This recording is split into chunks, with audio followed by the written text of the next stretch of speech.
Last week, I was looking over the latest World Bank projections on my way to a tech hub in Southeast Asia.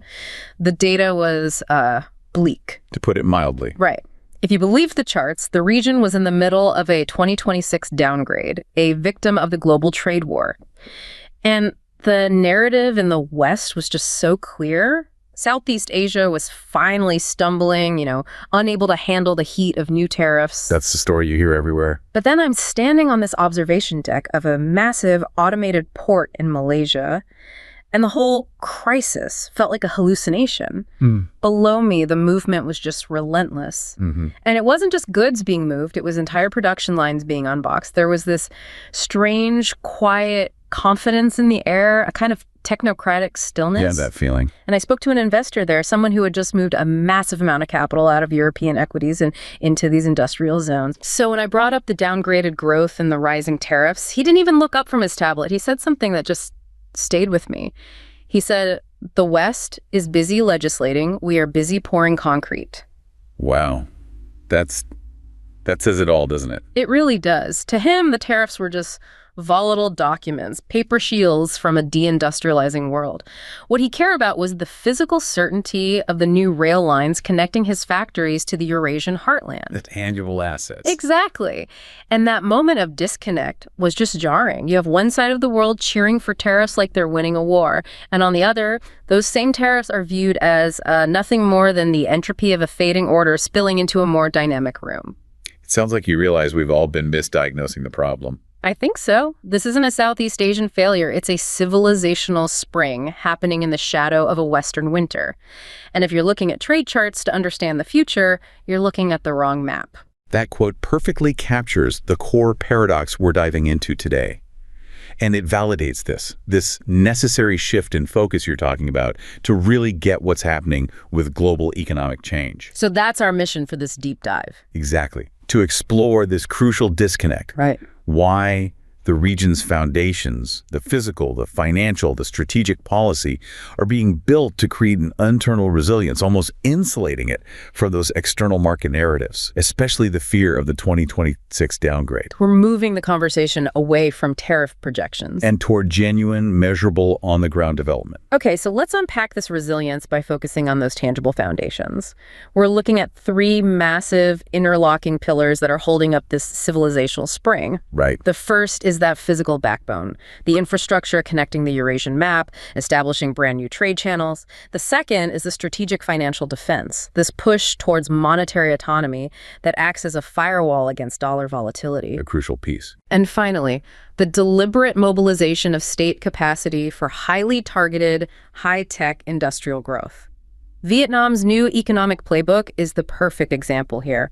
It's a compelling story of coordinated effort across the region to secure economic sovereignty. And we really need to look past the headlines and into the actual investment decisions being made on the ground. Let's start exactly where that investor pointed us. The physical infrastructure, the concrete and steel that is literally reshaping geopolitics. And the Lao China Railway, let's call it the rail spine, is the quintessential example of this. For decades, the geography of Lao PDR just defined it as landlocked. Which means high transport costs, isolation. Total isolation, limited access to global markets. This single project fundamentally transforms that geographical reality. It's turning the nation into a strategically critical land-linked node along a major international corridor. And the phrase rail spine feels right because the scale is it's enormous. This isn't some short connector track. Not at all. We're talking about 414 kilometers of brand new high-standard railway just within Lao PDR itself. Just in Laos. Just in Laos, connecting the capital Vientiane north to the border town of Bottleneck. And this required immense engineering prowess, traversing deep jungles and mountainous terrain. But the real magic, geopolitically, happens at the border. That's where it happens. At Bottleneck, the Laos segment links directly to China's railway network, extending another 595 kilometers north to Kunming.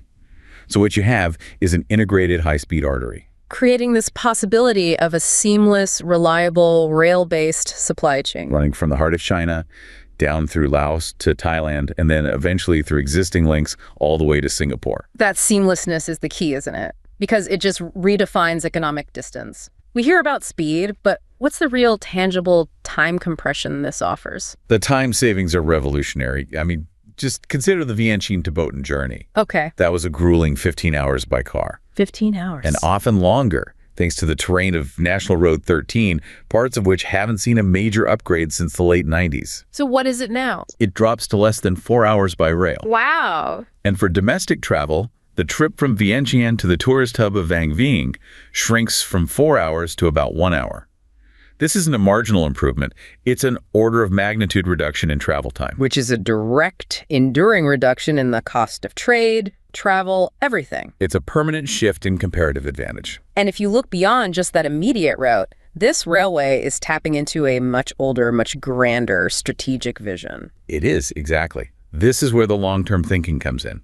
This modern construction is a vital piece of the historical Trans-Asian Railway vision, the TAR. Which has been around for a while. Since the 1950s. It was a UNISCAP initiative. The goal was to create this enormous 14,000-kilometer Iron Silk Road connecting Singapore to Istanbul, ultimately linking to Europe and Africa. That's incredible ambition. And the intent was always twofold.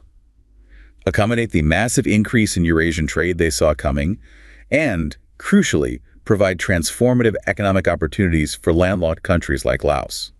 This new rail spine is the most significant progress on that vision in decades. That context really shows how foundational this is. But these massive projects come at a colossal price. We're talking nearly 1/3 of Lao PDR's 2017 GDP. The cost was US $5.9 billion for their segment. It's a staggering investment. Which makes the project both vital and incredibly financially risky. So how do you justify that kind of spending? It is a high-stakes gamble, absolutely. And the only way to justify it is through massive captured transit trade. Right now, Lao PDR is bypassed by the vast majority of regional freight. So trade between China and, say, Thailand or Malaysia, it goes around Laos? Oh, overwhelmingly. In 2016, the total trade volume between China and those three, Thailand, Malaysia, and Singapore, was over 40 million tons. Oh, 40 million. Of that huge amount, a mere 5%, so 2 million tons, was transported by land through Laos. Just 5%, so the other 95%? Went by sea. The entire economic viability of the LCR depends on shifting a substantial portion of that maritime freight onto this new land route. It has to be faster and cheaper. And those shifts have to translate into real savings for businesses. What's the expected benefit for a shipper using this new route? Well, assuming the border processes are efficient, and that's a big assumption we'll get to, the railway should reduce land transport costs between Kunming and Vientiane by 40 to 50%. That's a huge cut. It is. It translates to an estimated saving of about $30 per ton. And this is critical for high-volume, lower-value goods like minerals, wood, agricultural exports. The bulk of what's moving between Laos and China? Precisely. For those sectors, that saving can be the difference between profit and loss. That's what's supposed to drive the massive increase in trade volume needed to service the debt. That cost reduction is the foundation then. But the physical track is only step one. There's this persistent historical obstacle you can't just pave over, the break of gauge. Yes. This is a fundamental challenge of physical interoperability.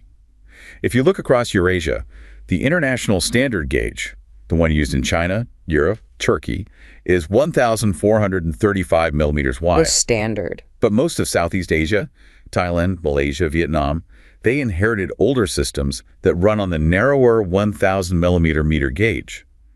A train simply cannot roll straight through from Kunming to Bangkok. So once that Chinese train reaches Vientiane, the physical track ends, and you have to get all that cargo onto a different train. Exactly.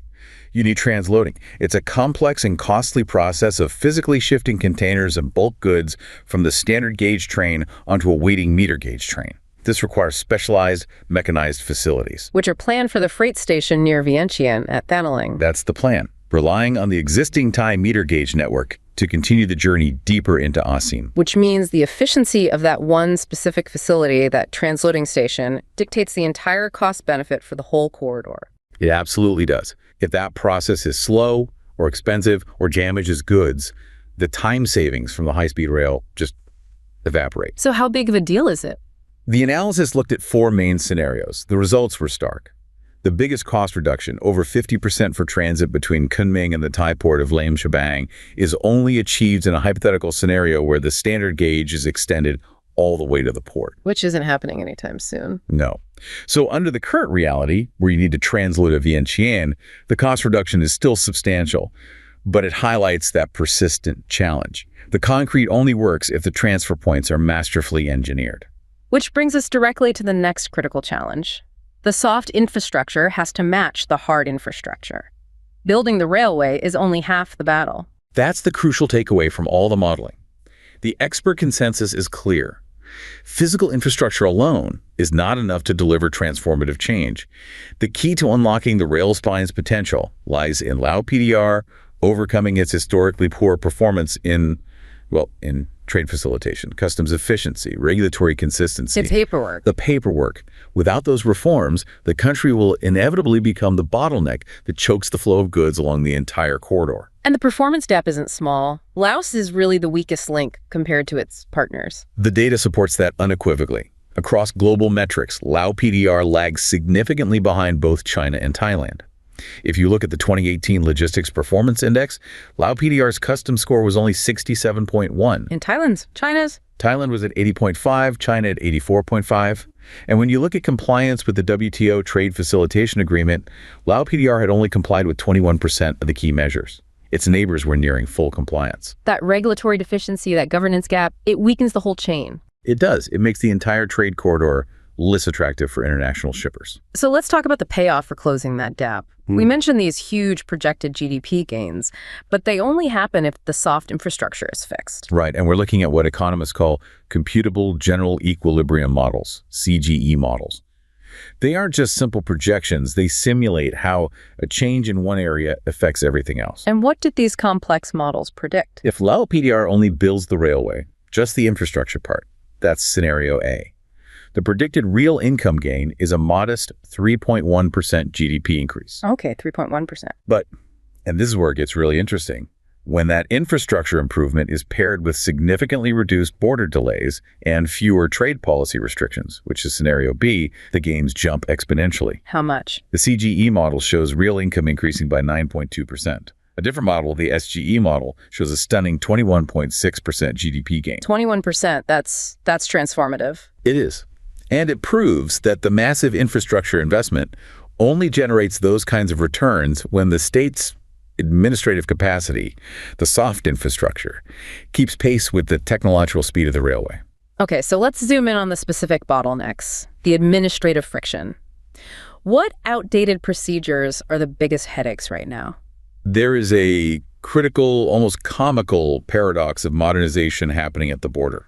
Lao PDR has invested in automated customs systems, ASA Huda World, which is designed for fast, paperless trade. Okay, that sounds good. But customs officials still require that electronic data submissions be physically accompanied by paper forms before processing even begins. Wait, what? So you file electronically and then you have to print it out and hand it to them? Yes. This paper-first culture just overrides all the efficiency gains from automation. They even perform manual assessments of declaration forms that are supposed to be for the rapid green lane processing. It undermines the whole point. So you have this 21st century railway meeting 20th century bureaucracy. And the volume of rail freight must make this friction exponentially worse. Absolutely. The capacity crisis is immediate. Think about it. A single inbound freight train delivers the equivalent of 60 to 80 truckloads of cargo at once. All at the same time. All at once. The country's existing systems are designed for the slow, fragmented flow of truck traffic. They just aren't engineered to handle that massive, concentrated load instantly without causing huge, expensive delays. You can't just throw more people at it. You can't. It requires a radical change in process and technology. And the technical solution for this kind of volume is usually advanced inspection tech. It is. The necessity of adopting non-intrusive inspection, or NII technologies like high-speed X-ray scanners, becomes essential. So you can scan the train as it moves. Exactly. These systems are common at major railway borders globally. They allow for rapid dynamic scanning of entire trains moving at up to 25 kilometers per hour. This speed lets officials use a risk profile to target only high-risk cargo for physical inspection. So you don't overwhelm the border with manual checks? You prevent the bottleneck. Yeah. And Chinese officials, recognizing this, have already announced plans to adopt NII at their terminal in Mohan. So while cargo is getting stalled, what about people? The passenger process must be a clear sign of the same inefficiency. It's a perfect and painful example of time erosion. Imagine you board that high-speed train, excited for a 4-hour trip. A standard train carries about 640 passengers. Okay. Every single person has to get off the train with their luggage to complete immigration and customs on the departure side. Then they get back on, The train moves a little bit. Yeah. And then they all get off again with their luggage to clear immigration and customs on the arrival side. That's 4 total stops and exits for 2 border crossings? That's insane. It is. The train has to wait for all 640 people to process at both stops. It effectively negates a huge chunk of the high-speed travel time advantage. So to attract that lucrative transit trade, the 95% they're trying to capture, the governance effort has to be hyper-focused on eliminating these stops and bottlenecks. What are the 2 most critical reforms needed? A top priority is establishing an efficient international and domestic transit regime. A large share of the LCR traffic is expected to be transit, moving between China and the rest of ASEAN. So goods that aren't for Laos at all. Right. And Lao PDR needs a clear, robust, efficient system to manage this. This means maybe recognizing the railway consignment note itself as the transit declaration, allowing electronic submission, streamlining guarantees. Without that, the corridor's competitiveness is severely compromised against the sea roads. And then there's the last mile, getting the goods from the train to the factory or the store. Absolutely. The fragmented domestic logistics market is a huge choke point. It's uncompetitive, it's plagued by regulatory restrictions that are high barriers to entry. Like what? For instance, high minimum capital requirements. We're talking around 3 billion KIP, which is roughly $350,000 USD, just to start a domestic road freight company. That's a massive barrier for a local entrepreneur. It is. And you couple that with foreign ownership restrictions and excessive regulation, and it limits new professional operators from entering the market. If road-to-rail connectivity is inefficient, the whole massive investment never reaches its full potential. So the story of the rail spine shows that physical investment is just the starting pistol. The real race is about policy and governance. And that pivot from physical to policy brings us perfectly to the second massive pillar of this regional resilience. Yeah. The strategic financial firewall. Right. This is a major strategic pivot. We're moving from the physical battle against terrain to the financial battle against volatility. And this concerted effort by ASEAN nations to reduce their exposure to the US dollar is not a footnote. It is formalized, official state strategy. And it's deeply embedded in their long-term planning. Oh, yeah. Where is this codified? It's formally embedded in the Asian Economic Community Strategic Plan 2026-2030. This blueprint outlines specific, practical measures to strengthen the use of local currencies in cross-border trade and investment. It's a 5-year mandate for all member states. And the explicit goals behind this. It sounds both defensive, protecting against risk, and proactive, seeking efficiency. They are inseparable. The first major goal is resilience minimizing risks linked to dollar volatility. When the Fed makes a decision in Washington, ASEAN doesn't want that to automatically create shocks across their region. And the second goal? Efficiency. Lowering the friction and transaction costs of cross-border payments. Constantly converting through the US dollar involves multiple fees, multiple steps. It slows down trade and raises costs. So how are they actually doing this? What are the mechanisms for what they call local currency settlement, or LCS? What does that actually mean for a business? It involves 2 simultaneous actions. First, expanding and strengthening regional payment connectivity. So shared digital payment infrastructures like cross-border QR code payment systems.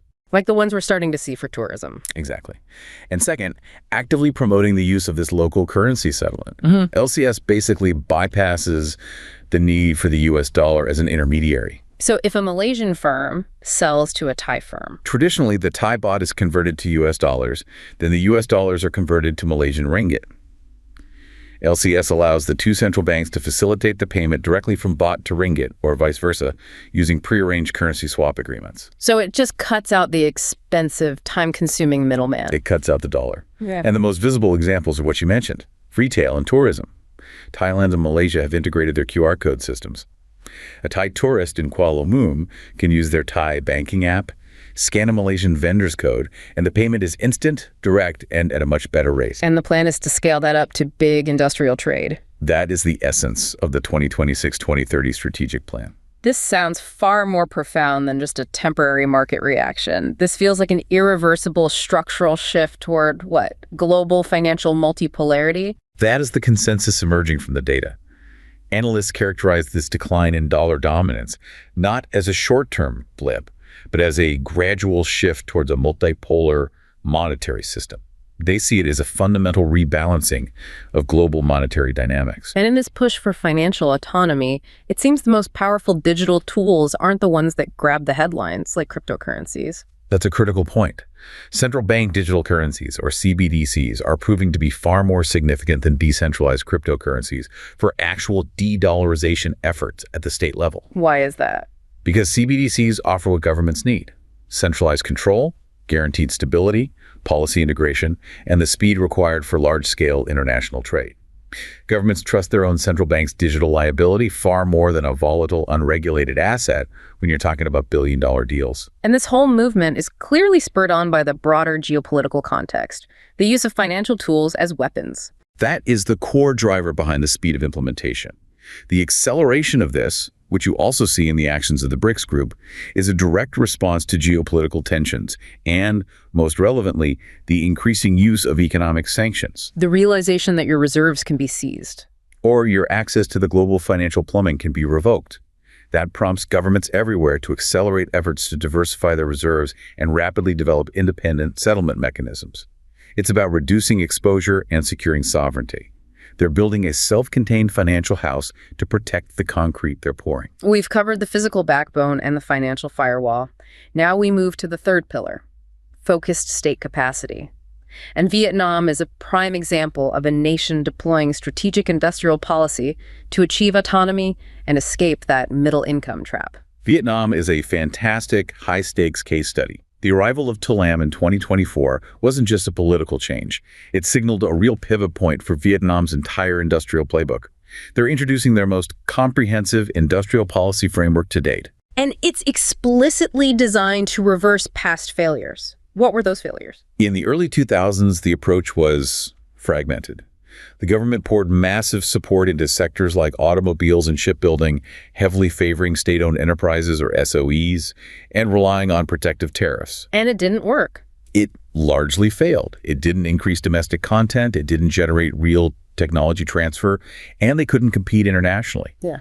You ended up with costly, inefficient, industrial white elephants. The new policy is a clear admission that the old model was broken.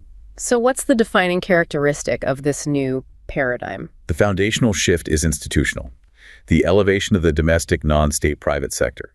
Through resolutions like Resolution 68, the government now formally recognizes this sector as one most important force in the economy. That's a huge shift away from favoring state-owned or purely foreign-owned companies. It is. The new policy is explicitly moving towards an ownership-neutral approach. They recognize that long-term sovereignty requires fostering strong domestic private champions. But Vietnam faces a critical constraint that early industrializers like South Korea didn't have. They have extensive trade commitments through the WTO and FTAs. They can't just throw up tariffs. And this is where the sophistication of the new policy really comes in. The new toolkit focuses almost entirely on sophisticated domestic instruments, not border measures. What does that mean in practice? They're deploying ownership-neutral mechanisms, targeted tax incentives based on the specific industry, semiconductors, AI, renewable energy, not just the geography of the investment. They're setting up specialized R&D funds and offering public procurement preferences for domestically produced high-tech components. So it's about nurturing capabilities from within while staying compliant with global trade rules. Exactly. And this approach isn't gradual. It sounds like a massive sectoral gamble, a leapfrog strategy. It is a deliberate high-stakes bet. Instead of moving gradually from textiles to assembly to complex manufacturing, Vietnam is concentrating resources on a narrow set of 11 high-technology domains. To bypass the intermediate steps. To leapfrog directly into high-value manufacturing and digital services. This narrow focus is a calculated response to the previous fragmented plans that spread resources too thin. They realized they needed depth over breadth. And the most ambitious centerpiece of this whole strategy is the bet on the semiconductor industry. Absolutely. The ambition here is massive. To position Vietnam as a credible, strategic alternative high-tech hub globally, especially amid the intense tech rivalry between major powers. So what's the strategy? It's a dual strategy. First, aggressively lure major foreign investors, giants like Samsung, Intel, NVIDIA, to anchor the supply chain with their technology and capital. And second, deploy robust policies to cultivate strong domestic champions, like Viettel or Vingroup, to move them beyond assembly and into design. What are the concrete targets for this? They're aggressive. They aim for the semiconductor industry to generate $100 billion in revenue, with 25% of that value being domestically produced, meaning developed or manufactured by Vietnamese firms.